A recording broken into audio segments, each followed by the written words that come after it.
From the outside, Los Angeles appears beautiful, glamorous, and full of opportunity.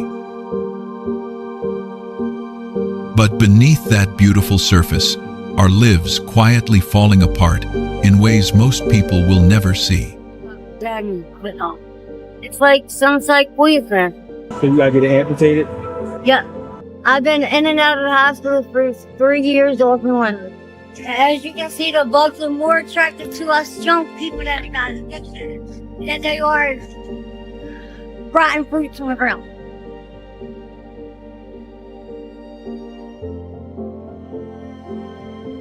Welcome to American Dream. By sunrise, Los Angeles has already begun another relentless day. As delivery trucks enter downtown, commuters crowd the freeways, tourists gather along Hollywood Boulevard, and runners move beneath the palm trees of Venice Beach. Only a few miles away, people who spent the night on concrete are waking beside shopping carts, searching for clean water, checking untreated wounds, and trying to recover from another night shaped by fear, exhaustion, and addiction. Some are folding damp blankets before storefronts open, while others are gathering whatever they can carry before they are told to move again. In a city famous for turning dreams into reality, thousands must begin each morning by fighting simply to survive until the next one. In Skid Row, fentanyl use and untreated psychiatric crises now unfold openly on sidewalks, where people may collapse in the middle of the day, speak to voices no one else can hear, wander into traffic without recognizing the danger, or remain bent forward for long periods under the effects of powerful street drugs, leaving residents, business owners, and emergency workers confronting the same difficult question. Are these scenes the result of addiction, severe mental illness, personal choices, or a system that allowed all three to grow more destructive in public? Fentanyl has made the consequences increasingly difficult to survive because the synthetic opioid can suppress breathing within minutes, while its presence in counterfeit pills, heroin, methamphetamine, and other illegal drugs means that people may not know what they are taking or how strong the dose has become. For someone living in a tent, vehicle, or alley, an overdose can happen far from medical supervision, and survival may depend entirely on whether another person nearby recognizes the signs and carries naloxone. Los Angeles County now supports overdose prevention and harm reduction services that distribute naloxone, provide safer use supplies, and connect people to treatment, not because these programs solve addiction, but because a person must remain alive before recovery can begin. The latest county mortality findings show that these efforts may be preventing some deaths, although the emergency remains severe. In 2024, the overdose mortality rate among people experiencing homelessness fell by 21%, helping produce the first recorded decline in their overall mortality rate since Los Angeles County began publishing these annual reports. Even after that improvement, overdose remained the leading cause of death and accounted for 40% of all deaths among unhoused residents, while fentanyl was involved in approximately 59% of overdose deaths, and people experiencing homelessness remained 46 times more likely to die from an overdose than the county population as a whole. Those figures make it impossible to dismiss addiction as a minor part of the crisis, but they do not prove that addiction explains every person sleeping outside.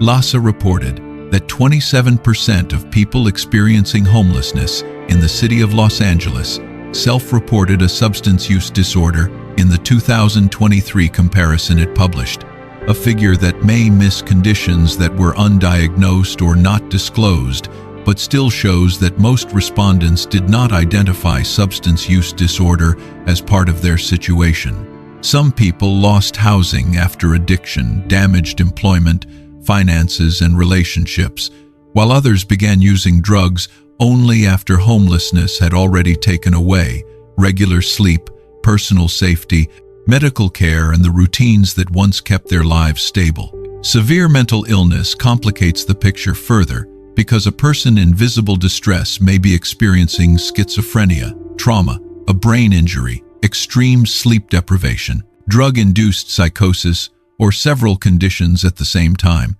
and none of them can be properly assessed from a passing glance on the sidewalk. The Los Angeles County Department of Mental Health operates its homeless outreach and mobile engagement program specifically for unhoused adults with severe mental illness who remain disconnected from conventional services, using field-based psychiatric care and repeated engagement, because a person whose judgment has been seriously impaired may not understand what is being offered or may distrust the institutions approaching them. That does not mean every refusal should be romanticized or every dangerous act excused. Residents have a legitimate right to expect sidewalks, transit stations, and storefronts to remain usable, while families should not have to treat discarded needles, repeated overdoses, or unpredictable behavior as ordinary features of city life. Business owners and frontline workers also carry the consequences when the same emergencies return to the same locations.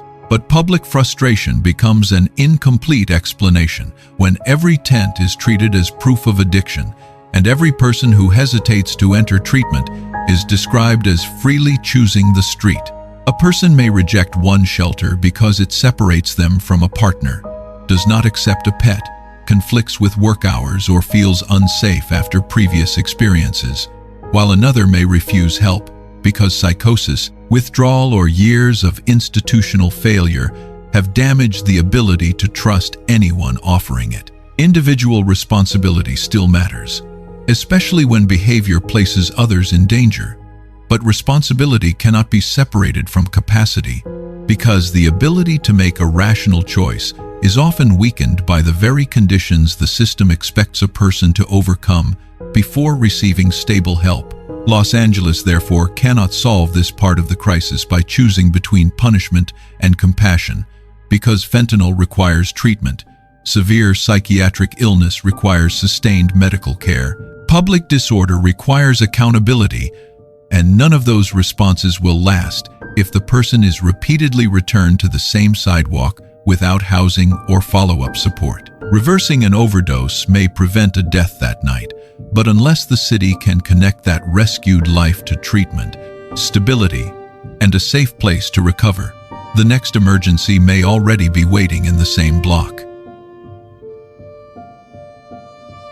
For a person recovering outside in Los Angeles, the most dangerous part of an illness may begin after the hospital has already declared the emergency under control, because discharge instructions often assume the patient can rest, keep a dressing clean, avoid placing weight on an injured leg, return for follow-up care, and remain reachable if test results change. While someone returning to a sidewalk may still have to walk several miles for food, protect unattended belongings, move before a cleanup operation, and choose between following medical advice or preserving the few routines that keep them alive. This is one of the least visible ways homelessness damages the body. Medical care is designed around continuity, but street life repeatedly breaks that continuity at the exact moment it matters most. A follow-up appointment may be scheduled correctly, yet the patient can miss it because a bus transfer takes too long, a wheelchair has been damaged, an encampment has been moved, or the paper containing the appointment details has disappeared with a bag. The original injury may have been treated, but the recovery plan begins to collapse as soon as the person is forced back into a life where every movement depends on transportation, physical stamina, and the ability to carry everything at once. Los Angeles County operates recuperative housing specifically because officials recognize that some people leaving inpatient care are not medically ready to recover in a regular shelter or on the street. These programs provide temporary residential care for people whose acute illness or injury would become worse in an unsuitable environment, while stabilization housing serves those with complex, chronic, or behavioral health conditions who repeatedly return to emergency departments. The existence of these programs exposes a larger contradiction. The hospital may successfully close a wound or control an infection, but without a safe place for the body to heal, treatment can interrupt the crisis without ending it.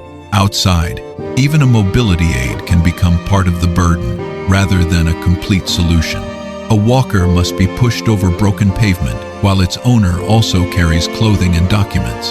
A wheelchair can become nearly impossible to move when belongings are tied to the frame, and an injured person may still have to leave a resting place. Whenever business is opened, sanitation crews arrive, or another person claims the space. For older adults and people with disabilities, the danger is not only pain, it is the way one physical limitation can cut off access to everything else, because being unable to travel may also mean missing meals, outreach visits, medication refills, and the appointment that could prevent a manageable condition from becoming permanent. Los Angeles traffic creates another health threat that is often overshadowed by overdose and visible illness. People living outside frequently move before sunrise or late at night, crossing wide roads while exhausted, carrying bags or pushing carts, and sometimes doing so after days of fragmented sleep or during a medical or psychiatric crisis. Los Angeles County reported that transportation-related injuries remained the third leading cause of death among people experiencing homelessness in 2023, and the second leading cause among unhoused women, with a person experiencing homelessness killed by a moving vehicle approximately every other day. These deaths reveal how a city built around cars can turn the simple act of reaching food, shelter, or medical care into a recurring exposure to fatal risk. The damage also continues between emergencies, in the hours when no ambulance is present and no diagnosis has yet been made.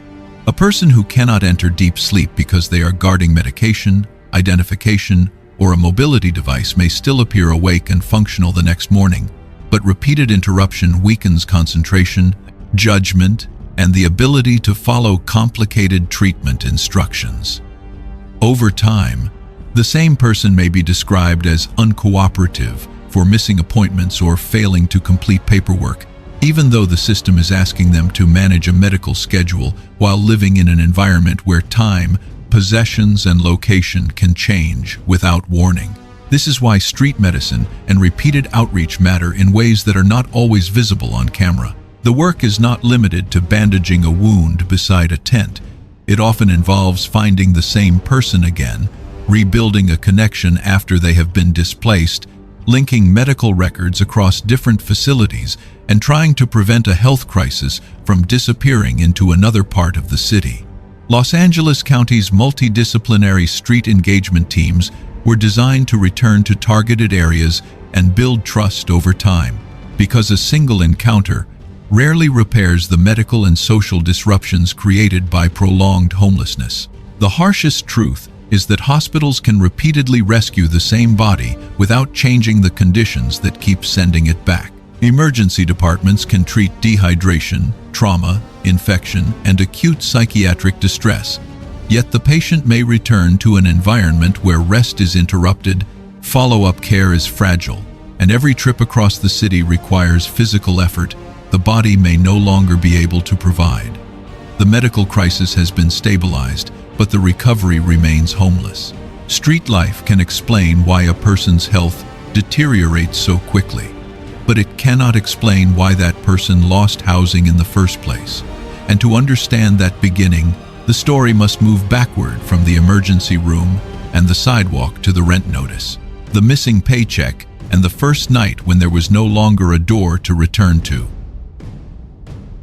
In Los Angeles, homelessness does not always begin with an eviction notice or a sudden increase in rent. It can begin when a person leaves a hospital, jail, or correctional facility and discovers that the system responsible for the immediate crisis has completed its work, while no other institution has accepted responsibility for what happens next. A patient may be cleared for discharge, a detained person may be released, and a sentence may be completed according to every official procedure, yet none of those decisions guarantees that a safe bed, stable income, or place to recover will exist outside.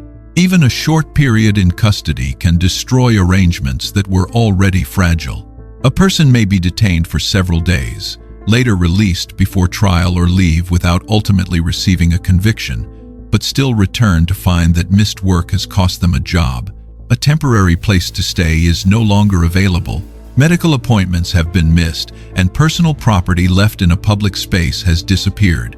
The legal interruption may be brief, but the economic and social damage does not automatically reverse when the person walks out of custody. This does not mean arrests are unnecessary or that harmful conduct should be ignored.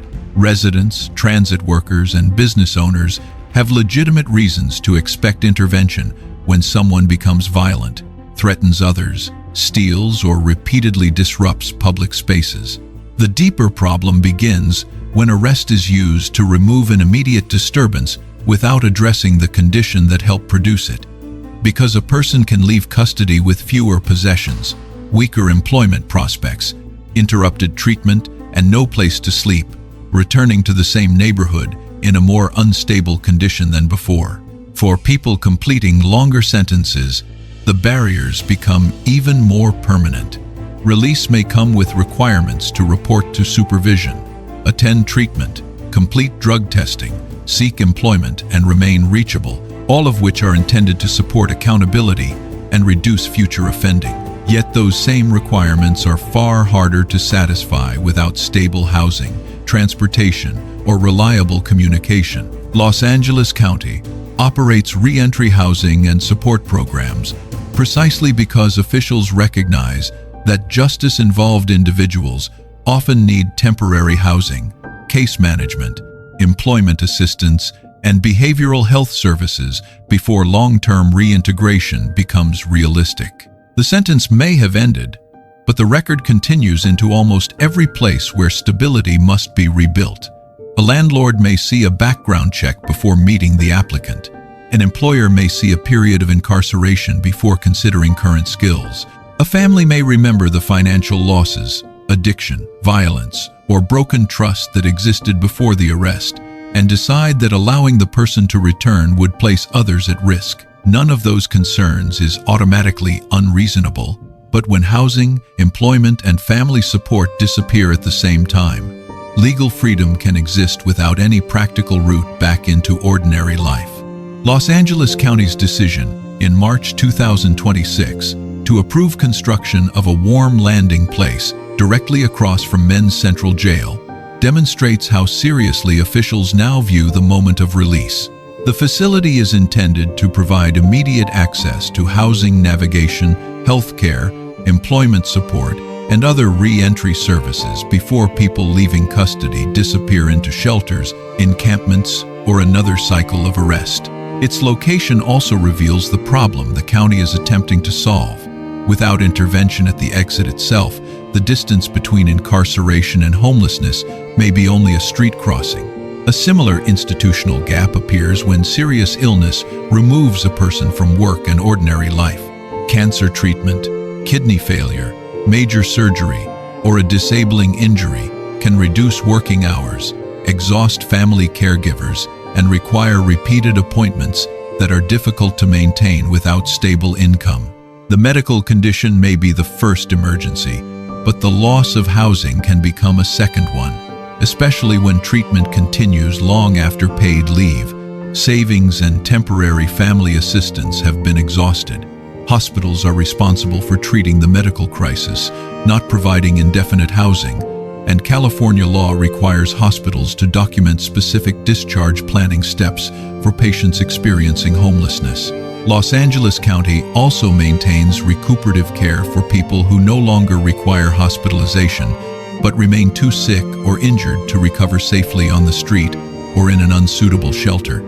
These protections matter, but their existence exposes the difficult space between medical eligibility and actual recovery.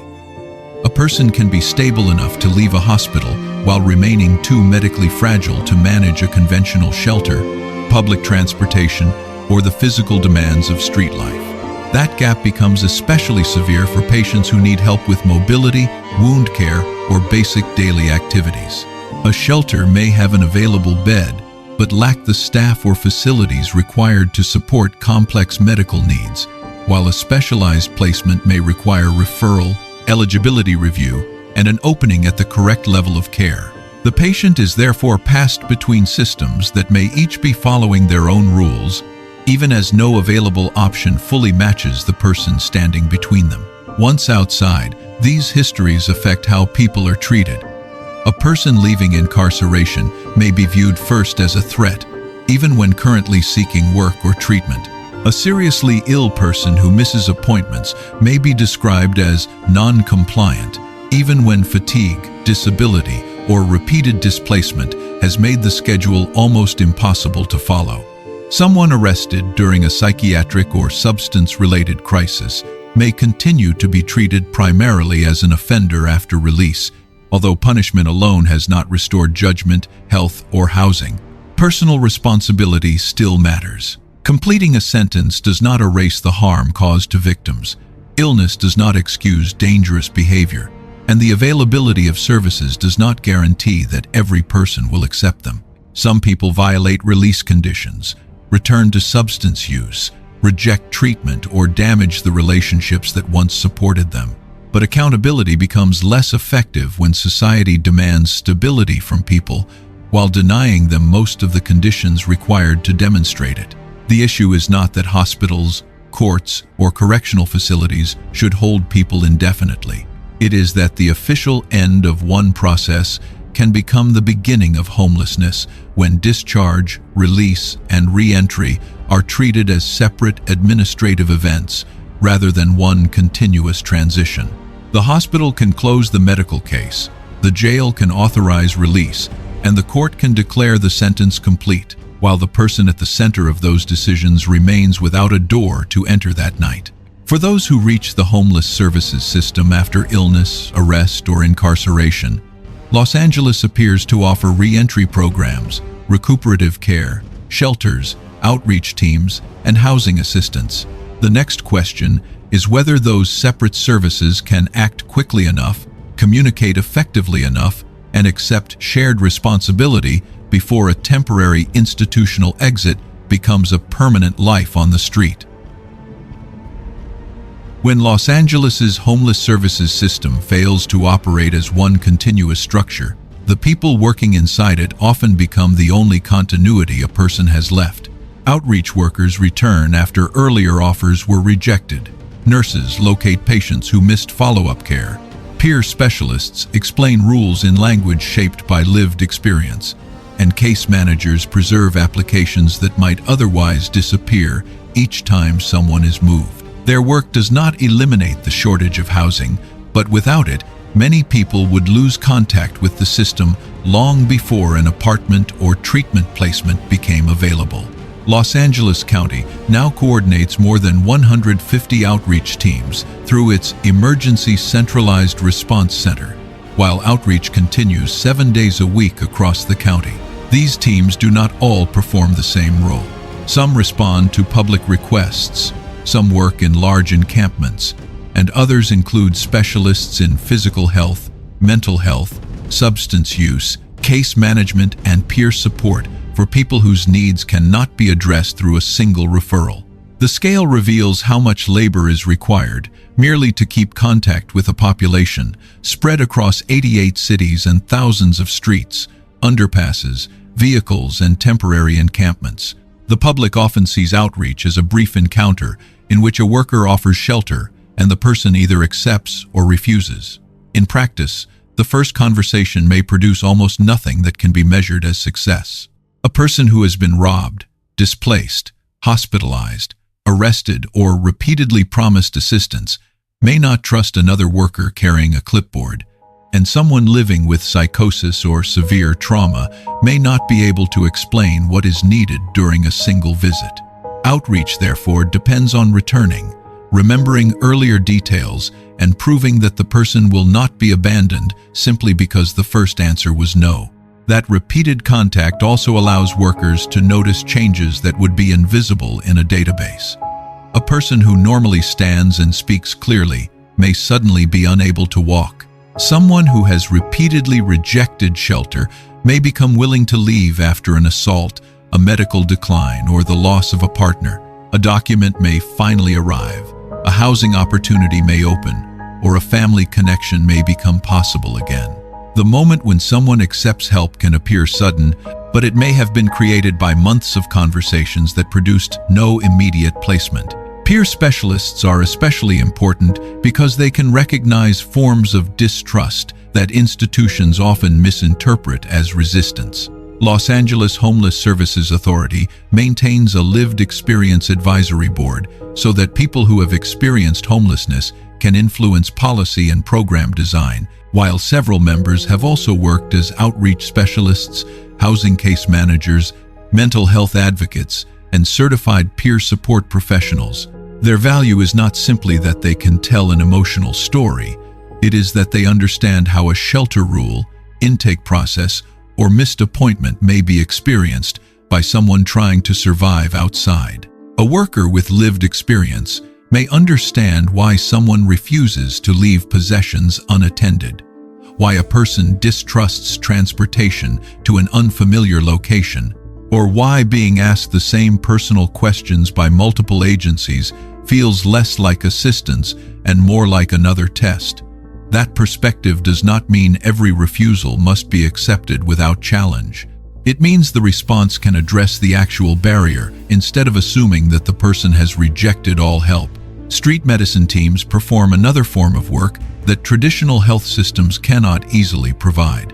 Los Angeles County's multidisciplinary teams combine physical health, behavioral health, substance use care, case management, and peer support, while county mobile clinics provide primary, urgent, psychiatric, sexual health, and harm reduction services to people experiencing homelessness.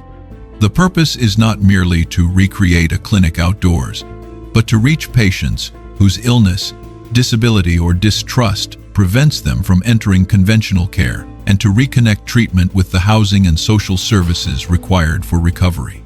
The most important work may occur after the visible medical encounter ends.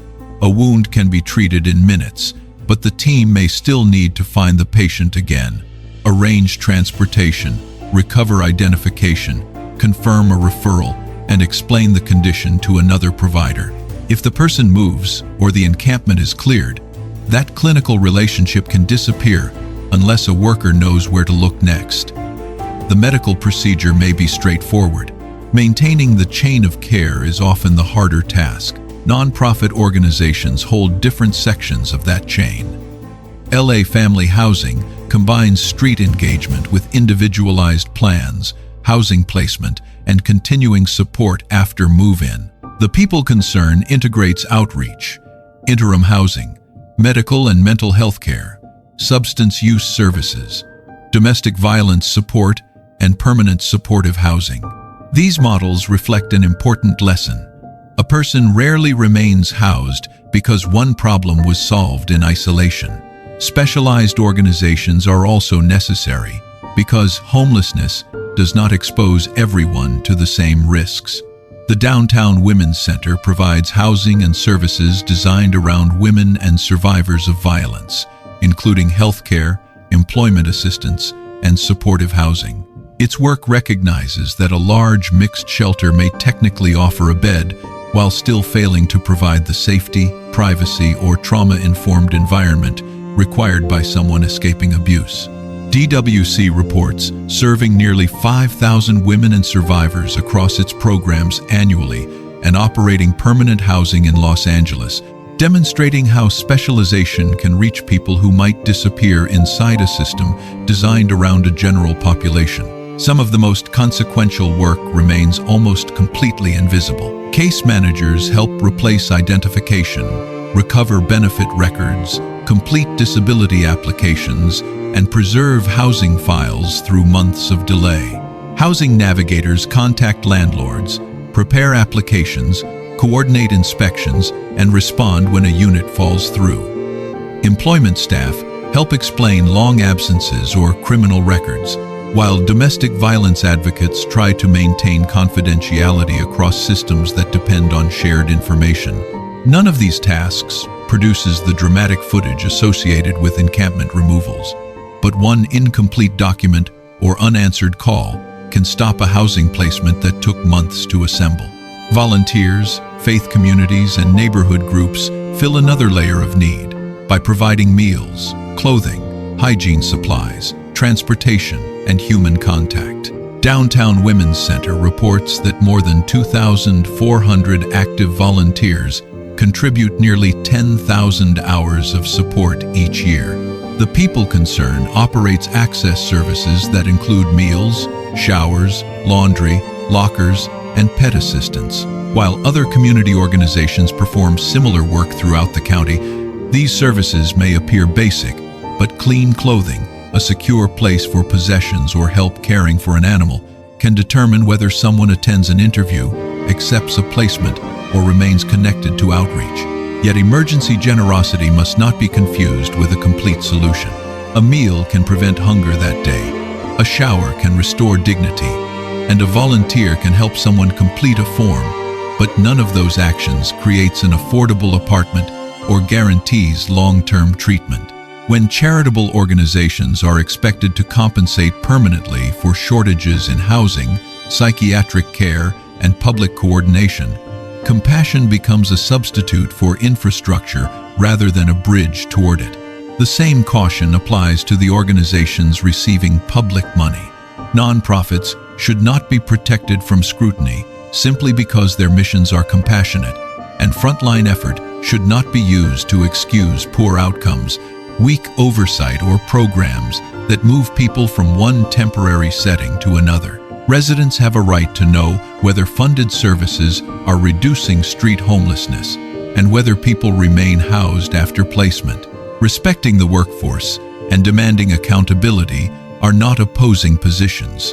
Both are necessary if public trust is to be restored. Frontline workers are also placed between expectations they cannot fully satisfy. People living outside may view them as representatives of a system that has already failed, while housed residents may expect them to remove an encampment immediately. They are asked to build trust without controlling housing supply, persuade people to accept placements they did not design, and explain delays created by agencies beyond their authority. When the outcome fails, the person standing closest to the crisis often receives the blame, even though the decisive barrier may exist somewhere else in the system. Los Angeles continues functioning because these workers repeatedly carry people across institutional boundaries that were never properly connected. They remember the medical condition that was lost in a transfer, preserve the application after an encampment move, call another landlord after the previous one withdrew, and return to the sidewalk after an earlier attempt failed. Their persistence saves lives and creates real exits from homelessness, but a city cannot build its entire response around the expectation that individual dedication will continuously repair structural failure. The people and organizations holding the system together are essential, but heroism is not a housing policy. The next test for Los Angeles is whether it can turn their scattered efforts into a structure that produces faster placements, clearer accountability, and lasting stability, rather than continuing to depend on extraordinary workers to compensate for an ordinary level of dysfunction. Los Angeles entered 2026 with a warning that progress against homelessness can be reversed much faster than it is created. After 2 consecutive years of decline, the latest count estimated 73,040 people experiencing homelessness across the county, an increase of 1.2%, while the unsheltered population rose by 3.3% to 49,002.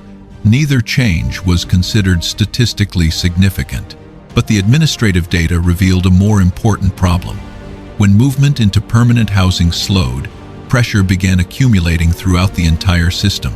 The slowdown was closely connected to reductions in time-limited subsidies, which provide temporary rental assistance and case management for people who can stabilize without permanent supportive housing. New housing placements through that program fell from 10,308 in 2024 to 6,590 in 2025. While the total number of people placed into permanent housing across the rehousing system dropped by approximately 5,100. Movement from interim housing into permanent housing declined by 36%, and exits from interim housing back to the street increased by 24%. These numbers change the meaning of the debate. They do not suggest that every Los Angeles program is working well, nor do they excuse poor oversight, wasted beds, or years of public frustration. They show that the system behaves like a chain. When permanent housing exits slow down, interim beds remain occupied longer, fewer people can move inside from encampments, and more people return to the street after temporary placements fail. The solution is therefore not simply to add more outreach contacts or shelter beds, but to protect the movement that allows every stage to lead toward permanent housing.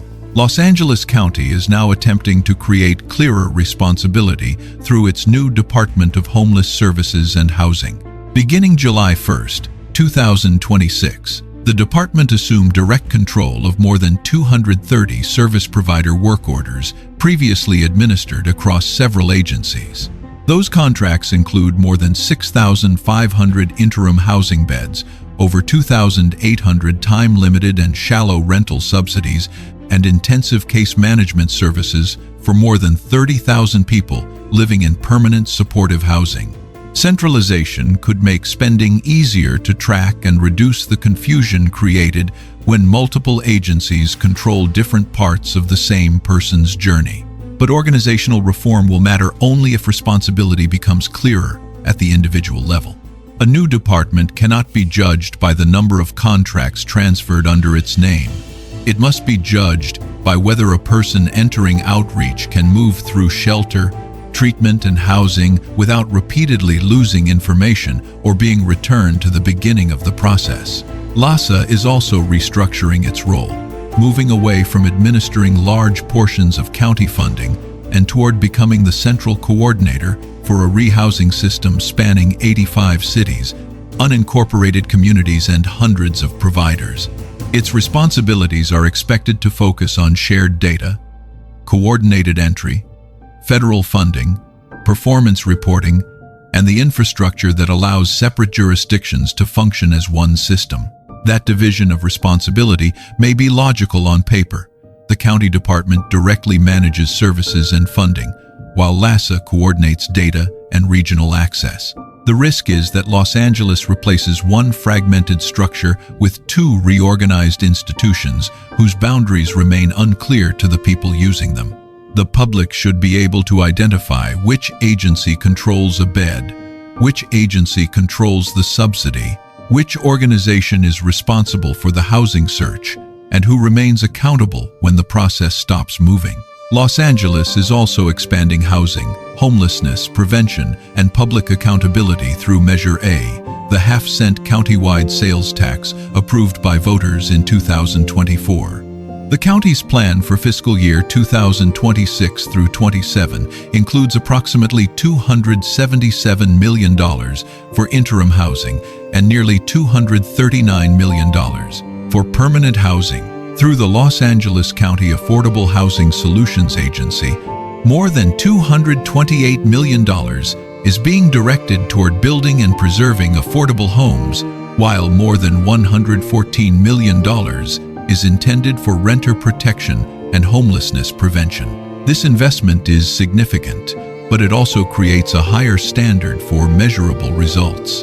Measure A has established targets that include reducing unsheltered homelessness by 30% by 2030, increasing annual permanent housing exits to 30,000, and more than doubling the number of people who remain housed 2 years after leaving homelessness.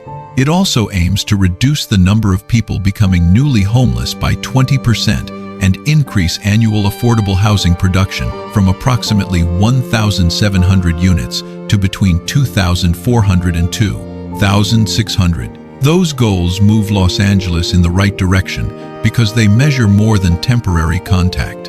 A person entering a motel is not the same as a person receiving an apartment, and an apartment obtained this month is not necessarily a successful outcome if the tenant returns to homelessness 6 months later. Accountability must follow people beyond the shelter exit and measure whether rent remains manageable, treatment continues, benefits remain active, and the housing placement survives the crises that previously caused instability. Encampment resolution programs remain another major part of the strategy. The city of Los Angeles uses Inside Safe to bring people voluntarily from tents and encampments into interim housing, while the county's Pathway Home program coordinates outreach, temporary placement, service connections, and the removal of abandoned vehicles or debris. By early 2026, the mayor's office reported that Inside Safe had addressed nearly 120 encampments, and that people placed into permanent housing through the city's broader strategy had an 85% housing retention rate. Countywide results also show that concentrated efforts can produce localized improvements.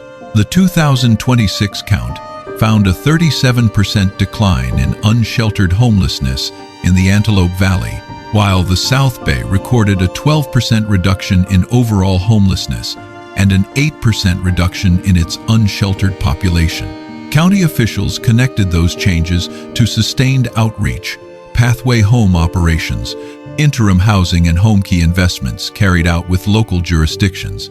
These reductions matter because they demonstrate that visible street homelessness is not impossible to change. But an encampment should not be considered permanently resolved merely because tents disappear from one block.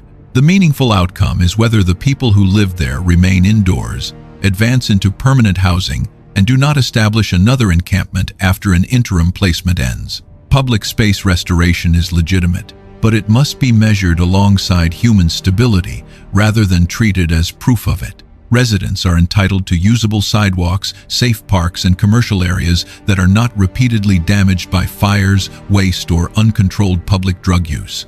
Allowing dangerous conditions to continue indefinitely is not compassion, particularly when people with severe illness are deteriorating in full public view. At the same time, enforcement that separates a person from outreach, medication, documents, or a pending housing placement can worsen the crisis while improving only its appearance. Los Angeles must therefore distinguish between restoring public order and simply moving disorder beyond the current field of vision. The most effective encampment interventions should begin before enforcement day. Identify each resident, secure an appropriate placement, and preserve the same caseworker through the transition. After the site is cleared, the city should publicly report how many people entered interim housing, how many remained there, how many reached permanent housing, and how many returned to homelessness. Without that follow-through, officials may announce the number of encampments removed, while the public never learns whether the people inside them escaped homelessness or merely changed locations. Los Angeles must also invest much earlier in the crisis. The latest LAHSA findings reported that 59% of newly unhoused survey respondents identified economic hardship as the primary cause of their homelessness. More than 55,000 people entered the rehousing system for the first time, or returned after at least 2 years without using it, while approximately 2.37 people entered for every one person placed into permanent housing. No homeless services system can reduce its total population when new people are entering faster than others can leave. Prevention must therefore reach beyond emergency rental payments delivered after an eviction is already unavoidable. It must identify households facing reduced work hours, sudden medical limitations, expiring temporary housing, domestic violence, discharge from institutions, and legal problems before their addresses. Possessions and employment connections disappear. The housing market remains the largest obstacle that homeless programs cannot solve alone. LAHSA reported that Los Angeles County lacks more than 473,000 affordable homes, while a household would need an annual income of approximately $110,000 to afford the county's average monthly rent of $2,745. This shortage affects every other intervention. Rental assistance loses power when few landlords offer units within program limits. Shelter stays grow longer when housing navigators cannot locate apartments. People with vouchers remain indoors temporarily, while others wait outside for the same beds. Building more interim facilities may reduce immediate danger, but without additional affordable and supportive housing, the city expands the waiting room without expanding the exit. Los Angeles also needs a more decisive response for people whose homelessness is driven by severe mental illness or substance use disorders. Programs such as Hollywood 2.0 are testing community-based teams that combine psychiatric treatment, case management, interim housing, and permanent supportive housing, rather than expecting a person in crisis to navigate each service separately. The program reports serving more than 7,000 people through its mental health cooperative, placing hundreds into interim housing and moving a smaller number into permanent supportive housing. The model is promising because it joins treatment with housing, but the scale also shows how far Los Angeles remains from meeting the need. A psychiatric evaluation without stable placement may end with the person returning to the same sidewalk, while housing without adequate behavioral health support can fail when symptoms, isolation, or substance use remain untreated. The choice cannot be reduced to voluntary outreach versus incarceration. Los Angeles needs voluntary care that is easier to enter, intensive treatment for people unable to manage ordinary services, and lawful intervention when severe impairment creates a clear danger, with housing connected to every stage. The county must also protect the programs that keep people housed after placement. Permanent supportive housing is not successful merely because a lease has been signed. People leaving years of homelessness may still face medical crises, relapse, isolation, unpaid bills, conflicts with neighbors, and difficulty following tenancy rules. The more than 30,000 residents receiving intensive case management services represent people whose stability may depend on assistance continuing after the most visible success has already been announced. What Los Angeles is trying is therefore broader than one shelter initiative or one new department. The region is consolidating contracts, restructuring LASA, expanding local tax funding, resolving encampments, increasing rental assistance, developing affordable housing, and connecting treatment more closely with housing. Some of these efforts have produced measurable progress, and the localized reductions recorded in 2026 show that decline is possible when investment and coordination are sustained. What still has to change is the definition of success. A contact is not a placement. A referral is not treatment. A motel room is not permanent housing. An encampment removal is not an exit from homelessness.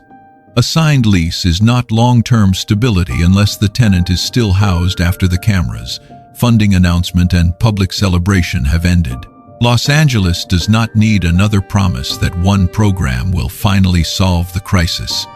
It needs a system capable of preventing more people from entering, moving those already outside into appropriate care, restoring public spaces without abandoning the people removed from them, and proving through long-term outcomes that public money is creating stability rather than repeatedly purchasing temporary movement. The final question is no longer whether Los Angeles possesses enough compassion, programs, or public funding to respond. It is whether the city and county are prepared to measure every decision by the same standard. How many people are not merely moved, contacted, or temporarily sheltered, but remain safely and permanently housed? If you live in Los Angeles, homelessness may already be part of your daily routine. Even when you never speak directly to the people experiencing it, you may pass the same tents on the way to work, avoid a transit stop after dark, move your child away from discarded needles, watch firefighters return to the same encampment, or wonder why a sidewalk was cleared only to become occupied again several weeks later. Frustration in those moments is not cruelty. People who pay rent, operate businesses, and depend on public spaces have a legitimate right to expect safety, sanitation, and access. But what appears on the sidewalk is usually the final stage of a much longer failure. The person visible beneath a tarp may have arrived there through addiction or untreated mental illness, but they may also have left a hospital without a suitable place to recover, completed a sentence without a realistic path back into housing, lost stability during a short period in custody, or entered a service system whose separate programs never formed one continuous route out. Understanding those differences does not excuse dangerous behavior. It prevents every person outside from being judged through the same explanation. This distinction matters because homelessness is not one condition with one solution. A person experiencing psychosis requires a different response from a worker who recently lost housing. Someone recovering from major surgery cannot be treated like a healthy adult who only needs temporary shelter. A survivor of domestic violence may reject a placement that exposes their location, while a person leaving incarceration may need housing, employment support, and supervision coordinated at the same time. When every case is processed through the same doorway, some people will be called resistant, even though the available doorway was never designed for them. The public should also understand what commonly used words actually mean. Contacted means a worker spoke with someone. It does not mean the person entered shelter. Referred means a program or placement was identified. It does not mean admission occurred. Placed in interim housing means someone is temporarily indoors. It does not mean a permanent home has been secured. Encampment resolved may mean tents were removed from a location. It does not automatically mean the people who live there are still housed months later. Those distinctions may sound administrative, but they determine whether progress is real or mostly visible. A city can increase outreach contacts while homelessness rises. It can clear more encampments while the same people move to nearby blocks. It can approve subsidies that remain unused because no landlord accepts them. It can announce permanent housing placements without reporting how many tenants remain housed after the first year. Public accountability begins when officials stop presenting the first step as though it were the final outcome. Residents should therefore ask better questions. Not only how much money was approved, but how much reached direct services and housing. Not only how many beds were funded, but how many were usable, occupied, and connected to permanent exits. Not only how many people entered programs, but how many remained safely housed. Not only how many tents disappeared, but what happened to the people who had been living inside them. Demanding those answers is not an attack on homeless people, outreach workers, or nonprofit organizations. It is protection for all three. Weak oversight allows ineffective programs to continue, burns out frontline staff, and leaves vulnerable people cycling through systems that were supposed to help them. Compassion without measurement can protect failure. Measurement without compassion can reduce human lives to numbers. Los Angeles needs both. The same balance applies to personal responsibility. People living outside are not exempt from laws governing violence, theft, threats, fire, or the use of shared public space. A medical condition does not erase the harm done to another person, and a history of trauma does not require residents to accept dangerous behavior. Accountability remains necessary, especially when someone presents a clear risk to others. Yet, accountability should produce a safer and more stable condition than the one it interrupts. Arresting someone for a public disturbance may temporarily restore order, but if that person returns several days later without medication, employment, or a place to sleep, the intervention may have delayed the next crisis rather than prevented it. Clearing an encampment may restore a block, but if outreach connections, documents, and pending placements are destroyed in the process, the operation can make long-term resolution more difficult. The educational lesson is not that enforcement should disappear. It is that enforcement must be connected to what follows. A lawful removal should include a realistic destination. A hospital discharge should include an appropriate recovery plan. Release from custody should connect immediately to re-entry support. A shelter placement should lead toward permanent housing rather than becoming another indefinite holding point. Every system that closes a case should know which system has accepted the person next. For viewers outside Los Angeles, the crisis still carries a personal warning. Homelessness often appears distant until a medical condition removes the ability to work, a relationship ends, a family refuses another return, or a legal interruption destroys arrangements that were already unstable. Most people have some protection against that fall: savings, relatives, insurance, property, or professional connections. Others may have only one fragile layer, and once it disappears, the systems they encounter may require more stability than they have left. That does not mean everyone is one missed paycheck away from Skid Row. It means stability is rarely created by income alone. It also depends on health, relationships, legal status, documentation, transportation, credit, a safe place to recover, and someone who notices when several of those supports begin failing at once. Prevention works best before the person loses all of them. There are also practical ways to respond without pretending that one individual can solve a regional crisis. When someone appears unconscious, severely injured, or in immediate danger, treat the situation as an emergency rather than assuming intoxication. When a person is experiencing visible psychiatric distress, avoid crowding, shouting, or escalating the confrontation unless safety requires immediate intervention. When donating, examine whether an organization reports housing outcomes, retention, and financial transparency rather than only the number of meals or supplies distributed. Emergency assistance matters, but the strongest organizations explain how that assistance connects people to treatment, benefits, shelter, and permanent housing. People should also avoid turning suffering into entertainment.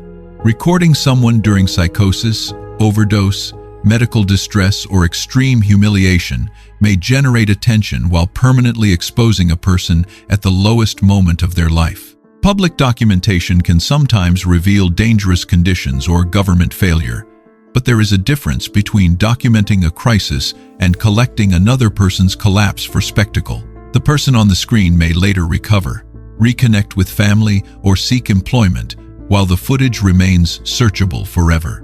Language also shapes public policy. When every unhoused person is described as an addict or criminal, prevention, medical care, and re-entry support appear unnecessary. When every person is described only as a victim of housing costs, dangerous behavior and personal responsibility disappear from the discussion. Both narratives are incomplete. Los Angeles contains people who were pushed outside by forces beyond their control, people whose own decisions contributed heavily to their condition, and many whose lives reflect both at once. The most useful position is neither contempt nor denial. It is informed compassion combined with enforceable standards. It means refusing to accept people deteriorating, untreated in public, as a normal form of freedom. It also means refusing to call displacement a solution simply because the suffering is no longer visible from one neighborhood.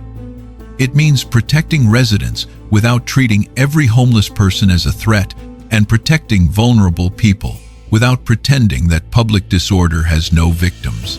For government leaders, the message is equally direct. Stop measuring effort as though it were success. Budgets, contracts, outreach, contacts, and shelter entries are inputs. The outcome is whether fewer people become homeless, whether those already outside reach appropriate housing and treatment, whether public spaces remain usable, and whether people placed indoors are still stable months and years later. For service providers, transparency must become part of compassion. Programs receiving public funds should be able to explain whom they serve, what barriers they encounter, how many people reach permanent housing, and how many return to homelessness. Honest reporting may expose weak results, but hiding weak results only delays reform and damages trust in every organization doing effective work. For residents, anger should be directed carefully. Frontline workers cannot create apartments, and one person living outside does not control a system built across dozens of jurisdictions and agencies. At the same time, residents should not be told that requesting clean sidewalks, safer transit, or consistent enforcement makes them indifferent to suffering. Those expectations are compatible with humane policy when the city provides meaningful alternatives and tracks what happens after removal. For people currently experiencing homelessness, the The system may feel designed to test endurance rather than provide a clear exit. Repeating personal history, losing contact with workers, waiting for an unavailable bed, and being transferred between programs can make withdrawal appear safer than another promise. But rejecting one unsuitable offer does not eliminate the possibility that another form of assistance may fit. Remaining connected to outreach, protecting identification and benefit records, and asking exactly what a referral provides can preserve options even when immediate housing is unavailable. The burden, however, cannot be placed entirely on the person with the fewest resources. A system that requires perfect attendance, constant communication, and careful document management from someone sleeping outside must also recognize how easily street conditions destroy all three. Services should be designed around that reality rather than treating predictable disruption as personal failure. Los Angeles has enough experience to know what does not work. Moving people repeatedly without maintaining services does not create stability. Allowing severe illness to continue untreated does not protect freedom. Temporary shelter without permanent exits does not reduce the crisis for long. Funding without transparent outcomes does not restore public trust. Heroic frontline effort cannot permanently compensate for disconnected institutions. The city also knows more about what can work. Early prevention can keep a temporary setback from becoming street homelessness. Repeated outreach can build trust that a single encounter cannot. Recuperative care can prevent a hospital discharge from becoming a medical collapse. Re-entry support can interrupt the path from custody to homelessness. Permanent supportive housing can stabilize people whose disabilities require long-term assistance. Rental support can help others return to independence without permanent services. None of these tools will solve every case, and no responsible policy should promise that they will. Some people will refuse help. Some placements will fail. Some behavior will require enforcement. Some illnesses will require intensive intervention. Success should not be defined as perfection, but Los Angeles should be able to prove that its response produces more lasting stability than repeated crisis management. The American dream has always been built around the belief that failure does not have to be permanent. But that belief becomes hollow when a completed sentence still blocks every apartment. When surviving a serious illness leads to the sidewalk, when a person can enter shelter yet never reach housing, or when public money repeatedly manages movement without changing the destination. The final lesson is not that homelessness belongs to someone else. It belongs to the entire structure around it. Housing, healthcare, criminal justice, employment, families, neighborhoods, and government. Every institution may control only one part, but the person outside experiences all of them as one life. Los Angeles will not be judged only by how quickly it removes visible disorder, nor only by how much compassion it expresses toward people in crisis. It will be judged by whether it can protect public spaces, enforce reasonable standards, treat severe illness, prevent avoidable homelessness, and give people who are capable of rebuilding a genuine route back. Because the true measure of the city is not how many people it contacts, moves, or temporarily shelters. It is how many people no longer have to return to the street.